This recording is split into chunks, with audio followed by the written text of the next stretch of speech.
And thank you for that kind introduction. Yeah, I've been in charter schools for a while. Was a founding board member of the what's now Rocky Mount Prep Charter School in 1996. I was working at a bank, and my then boss, CEO at the bank, Bob Malden, said, there's this new law called charter schools, and we'd like to start one here in our community to provide a little choice and competition in our community where we needed more quality education, and it became my job to help do that. And so we ended up coming up with a charter that talked about being a cutting-edge model and using best practices in education and business at the time. And I can remember one of the things we wrote in our charters, we would provide a laptop computer for every teacher, and we envisioned an intranet in which teachers could share lessons, and that never really happened because we lost our school in 1999 in a flood. So the school has had a lot of opportunities over the years, but one of the things that's happened to our school, like many pressures from the state, is to conform to being a traditional school. And I went on and had some other experiences outside of the school, tried to start one of the first virtual public schools, charter schools in 2001, and can remember putting a board together and partnering with K-12 and going to the state board, and they said, now, online learning, what is that all about? You know, how can kids learn at home and actually be accountable if they're not going to a place? And we're still one of the major states that doesn't have a virtual school. But about a year ago, the board at Rocky Mount asked me to come back and do a study to figure out their headmaster was leaving, what should they do to move ahead. And I had been following with my company some of the new initiatives in education with blended learning, which is combining the best of face-to-face teaching and technology, and told them if you want to restore your original vision and really take advantage of improving student achievement and reducing cost in the environment we're in, you really need to look at blended learning. And they said, well, that sounds like a great idea, but we don't know how to do it. Could you run it for us? So they hired me as the chief executive, and we put together a great team and are very excited about what we're doing there. But one of our board chairman at the time, about a year ago, shared with us a Wall Street Journal article that said that online learning is the greatest change in education since the printing press. And so we tell our parents and students and staff, if we were just invented the printing press and we weren't reading books in our school, we wouldn't be very smart. So one of the things in that process is we discovered a guy named Tom Vander Ark, who has written a book that I would highly encourage that you buy called Getting Smart, How Digital Learning is Changing the World. And we actually gave a copy to all of our board members and staff last summer as we were preparing to convert our entire school, K-12, into a blended learning school consistent with our original mission, which is a big challenge. I wouldn't say I totally recommend it, but we feel very good about what we're doing. And so we asked Tom to come today and to share with you his vision. He's one of the leading advocates for digital learning in the country. He is not only the author of this and the founder of Getting Smart, a digital learning advocacy firm. I know I follow his Getting Smart group blog on Facebook, and you can too. He also is a partner in Learn Capital, which is an education venture capital firm specializing in ed-tech startups. He's got a lot of business experience. He's been a public school superintendent in Washington State, and he was the first executive director of education for the Gates Foundation. Very prolific writer and speaker, published thousands of articles. He writes a daily Ed Week blog, which you can find, and he's also a director of NACAL, the International Association for K-12 Online Learning. He's a graduate of Colorado School of Mines with an MBA from the University of Denver. So please welcome Tom Vander Ark. Thank you, Doug.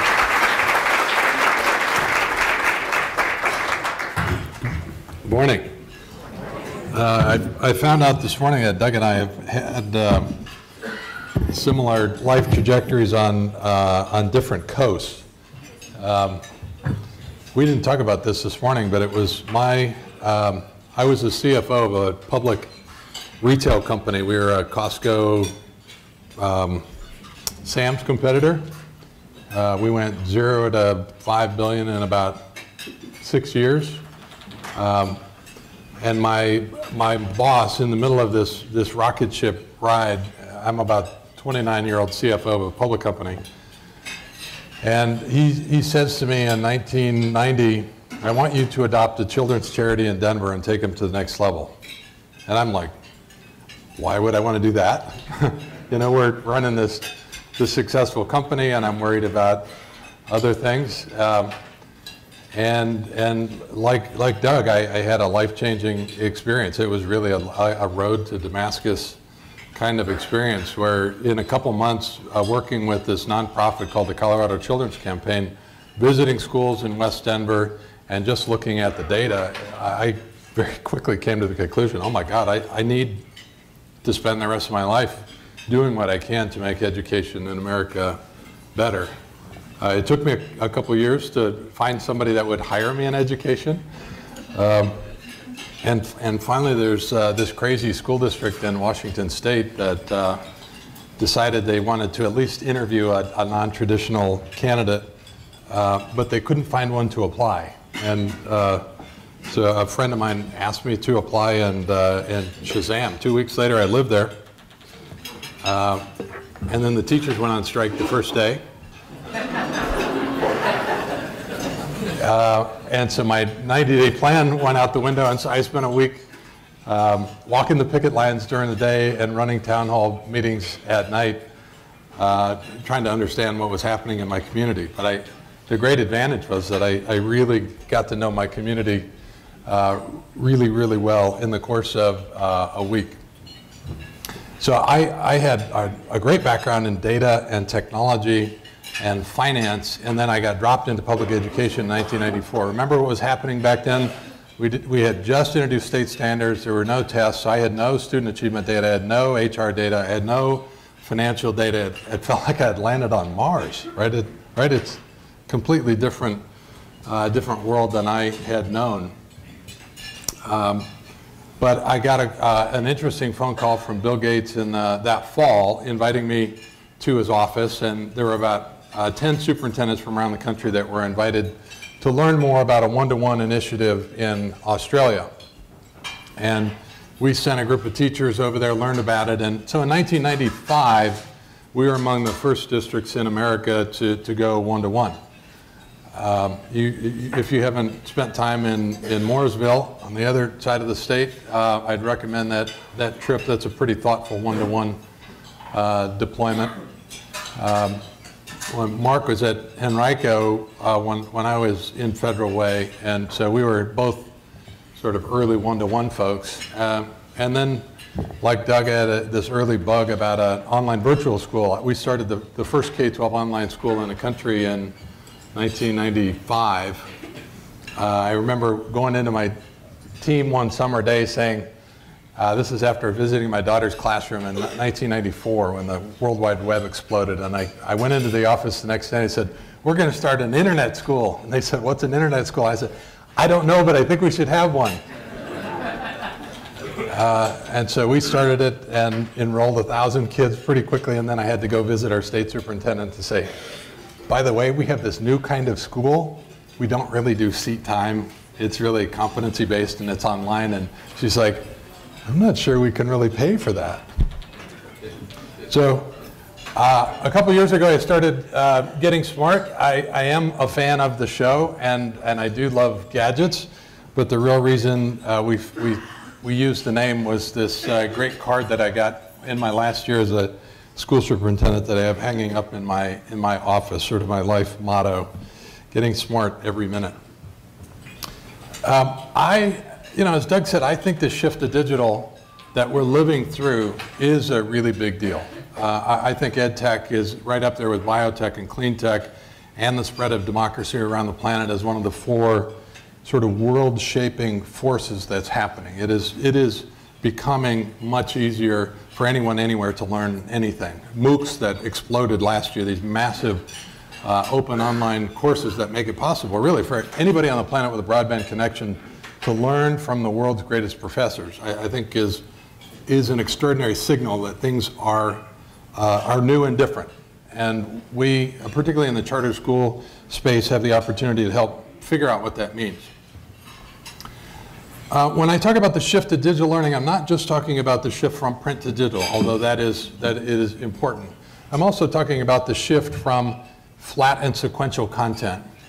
Doug and I toured Rocky Mount this morning, and still a lot of the digital content is still relatively flat and relatively sequential. So even a lot of the online courses, things that you might get from North Carolina Virtual, are still flat and sequential in that it's still a one-way slog through content. Kids may be able to vary rate, time, location, pacing, but it's still a one-way slog. So the potential that we saw glimpses of this morning is shifting to really engaging content and fully adaptive, fully personalized. I'm also excited about the shift from these clunky end-of-year tests to sort of instant feedback and the power that that creates for kids and for teachers. I'm excited about the shift from sort of tethered to mobile, and with one of your local experts, Brian and Emily Hassel at Public Impact. They're a really great resource on this topic. I'm writing a paper on how blended learning is changing teaching, how it's the potential to improve working conditions and career options for teachers. I'm as excited about blended learning for teachers as I am for kids, in the way that it can elevate the profession. So I actually think it's a pretty big deal, but let's see what you think about it. I want to talk both about what you're excited about when we think about this shift, and then we'll capture a few headlines on the stuff that you're worrying about. So when you think about the shift to digital learning that's happening in this decade, what are you excited about? What's on the top of your list, Doug? Well, I think, being able to personalize instruction to each student's needs. Right, so we inherited this cohort model where we group kids by birthday, which sort of made sense for managing schools, but it was pretty lousy for personalizing, right? So we saw some good examples of that this morning, where kids are working at their own pace and at their own level. Okay? You're just trying to snap pictures. Howard, when you think about this shift to digital, what are you excited about? I'm excited that it allows kids to break out of their own cocoon and have exposure to the broader world, and to be able to access information quickly and be able to disseminate it and relate it to real world experiences. Yeah. One of my weekly bloggers is the tech dude for North Carolina Virtual, Adam Renfro. He is awesome. And 2 days ago, he had this incredible blog about history, about teaching history and social studies with Google Earth and apps that use GPS, right? And the potential, you can like snoop on anybody on the planet now with Google. It's really cool. Just the potential to as you said, help kids sort of leave the cocoon and experience the rest of the world is it's super interesting. Karen, I'm coming back to you. So, hi, do you have one? Here. I don't know whether mine might go to the second point. I have a real concern. Oh, we'll come back to you. Do you want to put anything, a happy face on anything yet? No. All right. We'll come back. All right. Well, let's get a couple more in the plus column. Hi. Hi. I'm excited about kids being able to learn from all different kinds of people all over the world, because you can connect with Skype and all of that kind of stuff. So anybody here use ePals to do that? So it's one company, a company that I helped start in '09. It's called Edmodo. We have about 18 million users on it now. And it makes it super easy for teachers to create dynamic groups, right? So you can create project groups and level groups, and you can connect kids anywhere on the planet. You can connect with other teachers anywhere on the planet, right? Yep. Very cool. Yes. Yes. I'm most excited about being able to meet student interests instantly. So I actually think this is the big deal. I mean, when I see all the new blended learning models, I'm excited about sort of our adaptive learning. That's a no-brainer. If you're not using adaptive instruction, you have to change that next week, and certainly plan for it next year.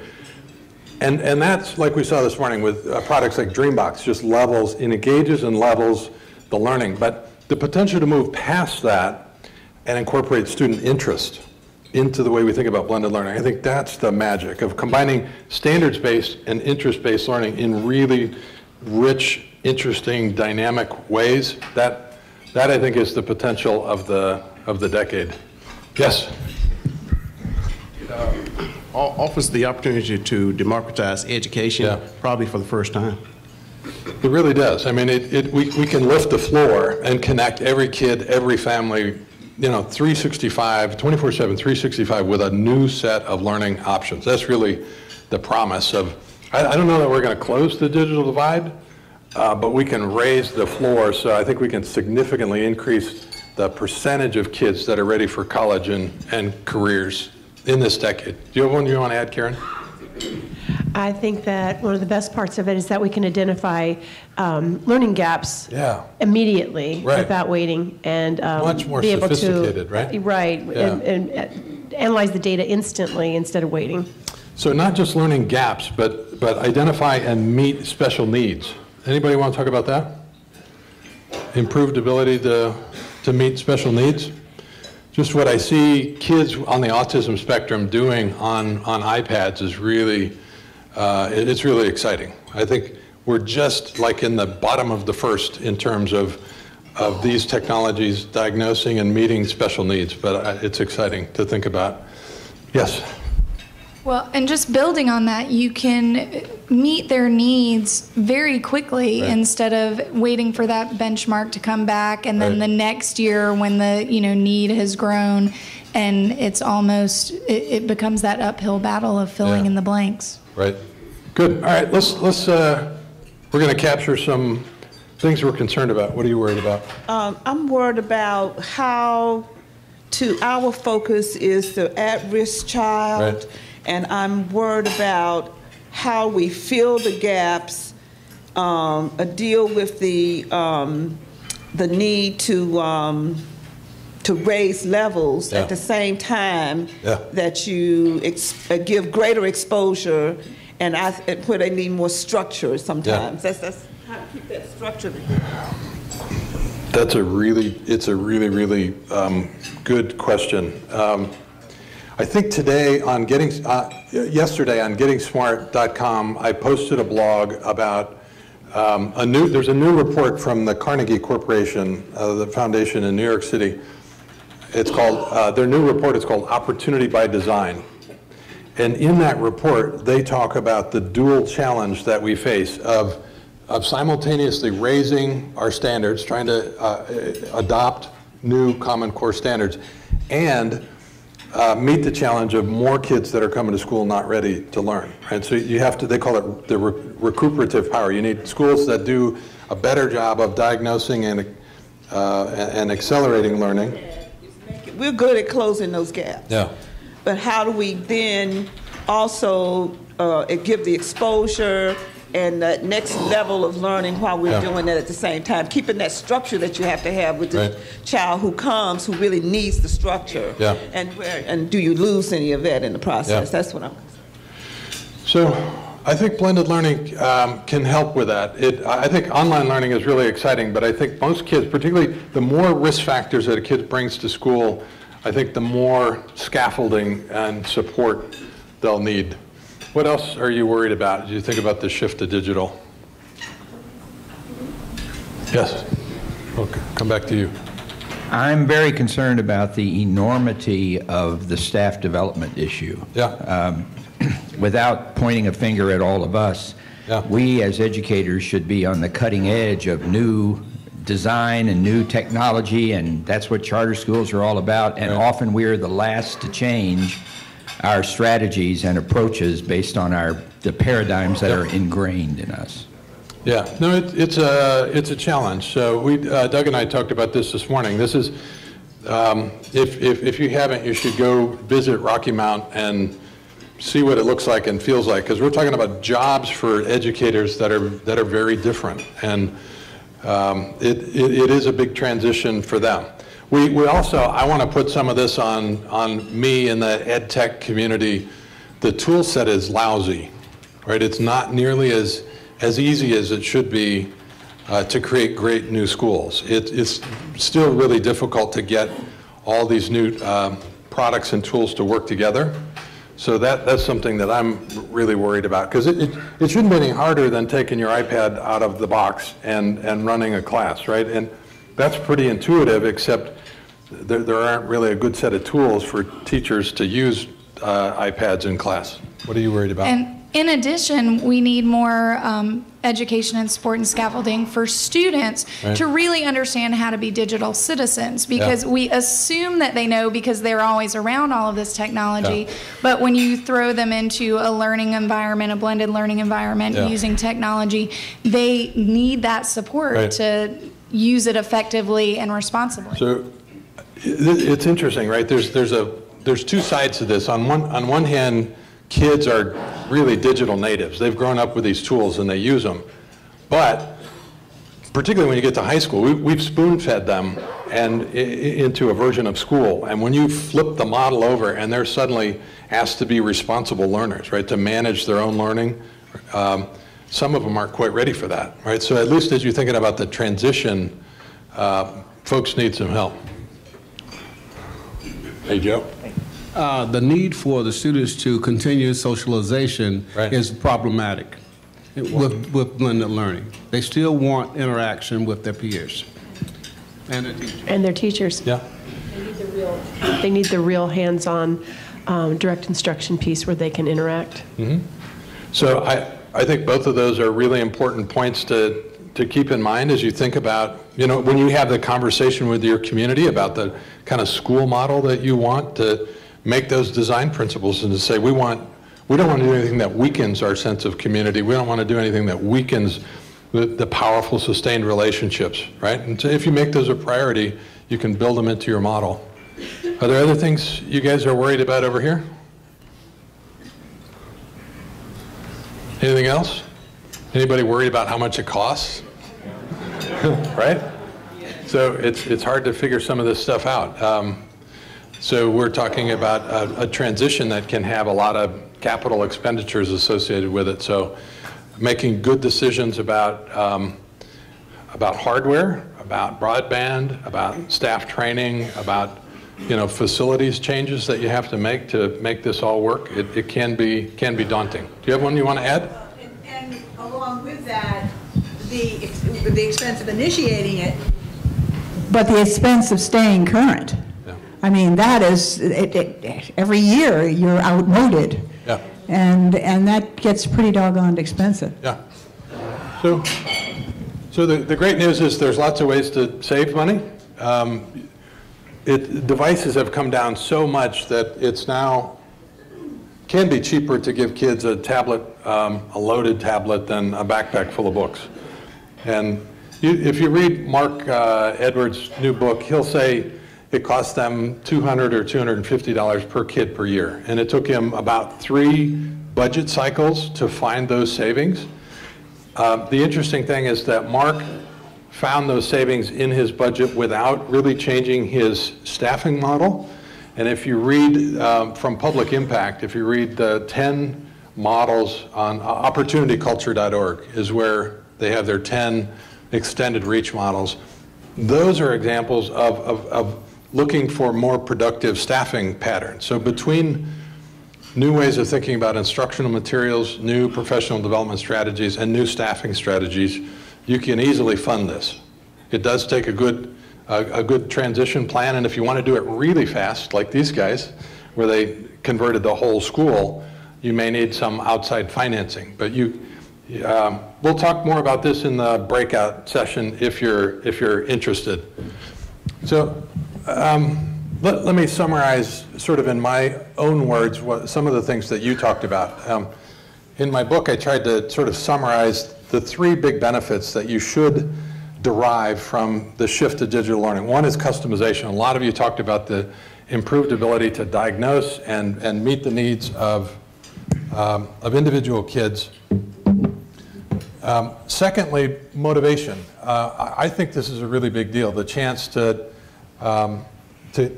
capture attention and then to build persistence through difficulty. This is one thing that casual game developers really know well. They use particular strategies like calibration. Calibration is making the difficulty just right.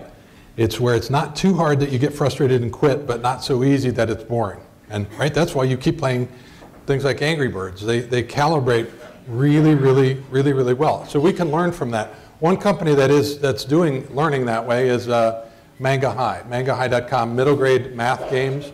They're free for teachers and kids. There's an enterprise version that schools can use that give you some really cool reports. But it's an example of a team that had a lot of depth in casual games that's now trying to attack the math problem. And then finally, we were talking about the potential to lift the floor, to give every kid a connected take-home device, I think is a big potential equalizer. So, as I've said, I think this is a really big deal. I think it's the best shot that we have to boost achievement and completion levels in this country, and it's really the best chance that we have in this decade to extend access to 400 or 500 million kids that don't have access to good high schools around the world. And we're really the first generation that's ever been able to say or hope that we could give every kid on the planet, politics permitting, access to a really good high school education. Here's like a 2-minute introduction to blended learning, if you're interested. There's basically two kinds of models, rotation and flex. And a rotation model, these slides are from InnoSight Institute. If you and your staff haven't read the Rise of Blended Learning and their second paper on the InnoSight Institute site, you should. Rotation model just rotates kids from an online environment to a more traditional environment. This rocket ship is a good example of that. Rocky Mount's had good success at the elementary level using that sort of a lab rotation model. At the high school, we're seeing some schools adopt a flex model. Some of the performance learning centers here in North Carolina, going back 10 years ago, were an early example of a flex model, a very individualized course of study, sort of a digital backbone, online curriculum, but supplemented with lots of supports and application opportunities. Then there's self-blend. North Carolina Virtual is probably the second biggest state virtual school that does offer some part-time online opportunities, and there's probably, I bet we'll find out by the end of this year that about 3 million kids around the country are doing some self-blending, meaning they're taking some online courses that supplement the courses at school. Here's an example of a high school rotation model, right? It looks similar to the one they're using at Rocky Mount. This is Carpe Diem in Yuma, Arizona, where kids will split their time between an online environment and a workshop environment. Here's what a rotation model looks like on an elementary schedule, where kids are spending about 90 minutes a day in a learning lab that informs the rest of their day schedule. Here's a couple pictures of districts and charters using Flex. There's a San Francisco Flex is a K-12 powered model. iPrep in the upper left is a Florida virtual powered model. Miami-Dade now has these iPrep academies in each of their big high schools. And then Advanced Path is a company that I'm on the board of that runs these a national network of dropout recovery sites. In the breakout session right after this, I'm going to talk about the 5 decisions you need to make when you're thinking about moving to blended learning, but we'll talk about strategy and learning goals, school models, platform, content, devices. The main message of that breakout is going to be, don't buy a truckload of iPads without a plan. So start with the learning goals, be thoughtful about your school model, think hard about staffing and staff development, and then pick and buy your plan. So let me do like a 6-minute version of 5 categories that I see advancing in the next couple years. One is student comprehensive student profiles. So this is a quick picture from a Manga High game, but it gives you an example of Paradata. By Paradata, Rich Collada, who's now the ed tech director for the country, he means that other stuff that comes along with achievement data. So how many tries did it take? What was the level of effort? What was the keystroke pattern? How persistent were they through difficulty? So Manga High gives you these little charts that will show, how fast kids could move up the achievement level compared to the level of effort, how many tries it took them. So We wrote a white paper a couple months ago called Data Backpack.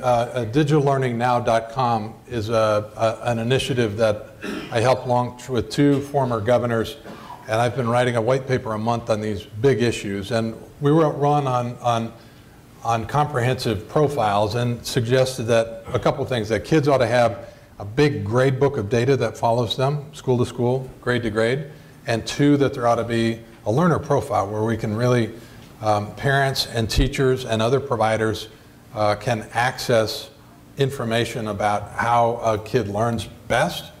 That should also include a portfolio, sort of an artifact, a collection of student bests, examples of writing, examples of problem solving, examples of art.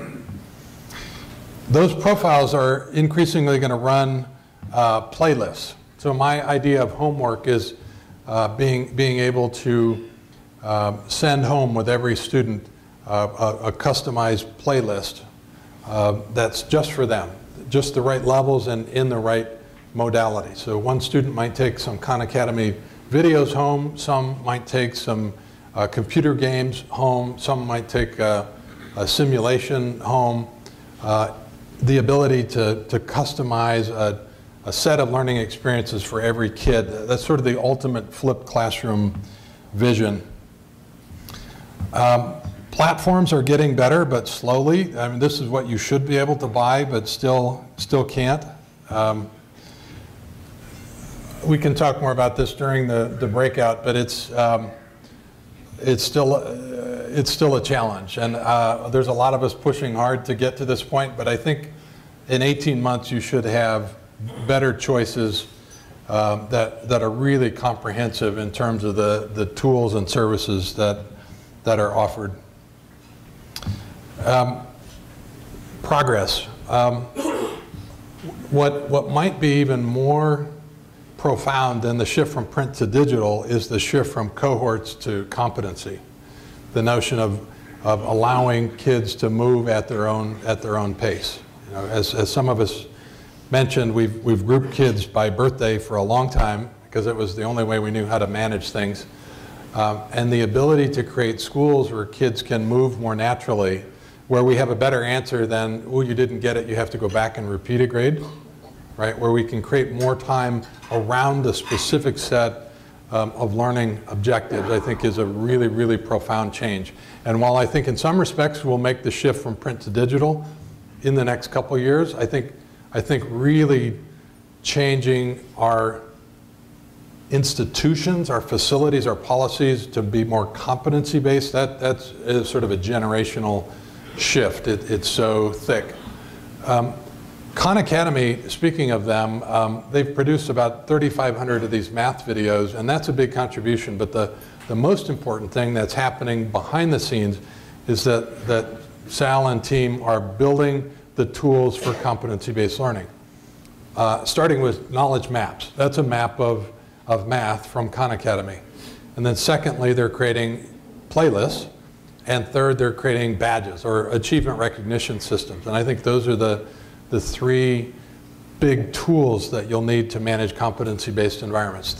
What you need to know, playlists are how you will learn, and badges are a recognition system that show the world what you know.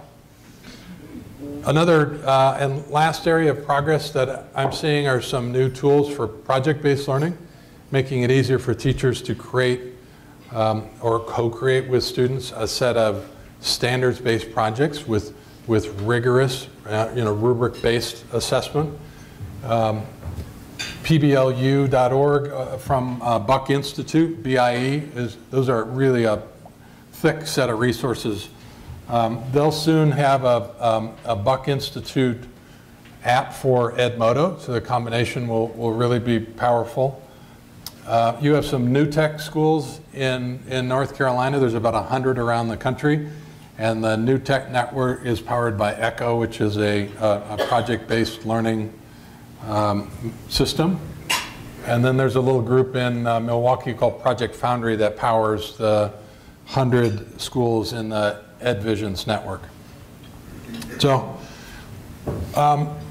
what's to come? as I alluded to, I think we have the chance to create some really interesting blends that take the advantage of playlists, these customized pathways for every kid, like we're beginning to see at School of One or newclassrooms.org, and combine that with things like expeditionary learning, really engaging, community-connected learning experiences for kids. So some of you were talking about, I don't want to lose the social aspect. I think we can improve the social aspect, and I think we can improve the way we connect kids with their community and leverage community assets, right? And so that I want you to keep challenging each other about how can we do this better? How can we leverage community assets better? How can we use that local museum? I helped start a school in Tacoma called Tacoma School of the Arts, and they meet in 15 campuses, the Art Museum, the Glass Museum, the Natural History Museum, the theaters, the University of Washington. Kids ride the trolley up and down Pacific Avenue in Tacoma. I mean, and we did that without, when we helped start it, not a lot of really great tools. And the potential to create that sort of mobile, community-connected school, I think is really a really cool opportunity. So wherever you have a community center, wherever you have a museum, where you have a place that has good resources for kids and families, that has the potential to be a school or a school partner, now that we can think about school more flexibly. If you want more resources, you can find them on digitallearningnow.com, or you can find the same set of white papers on Getting Smart, but we have written 5 and we have 3 more in the can. Funding the teaching paper that I mentioned with Brian and Emily Hassel, and then one about online learning. All 8 of those are going to be wrapped into a book this summer. Probably in June, it'll be free. Can let you know when that comes out. So you can tell I'm enthusiastic about where we're headed. I get the challenges, but we've never really had a better opportunity to improve student learning. And we can do it more economically. So the chance to do it on the thin budgets that you have, to do more on the thin budgets that you have, is a great opportunity. And as I mentioned, I'm happy to talk about the sort of specific decisions that you need to make as you're thinking about adapting or adopting blended learning models. Thanks for what you do.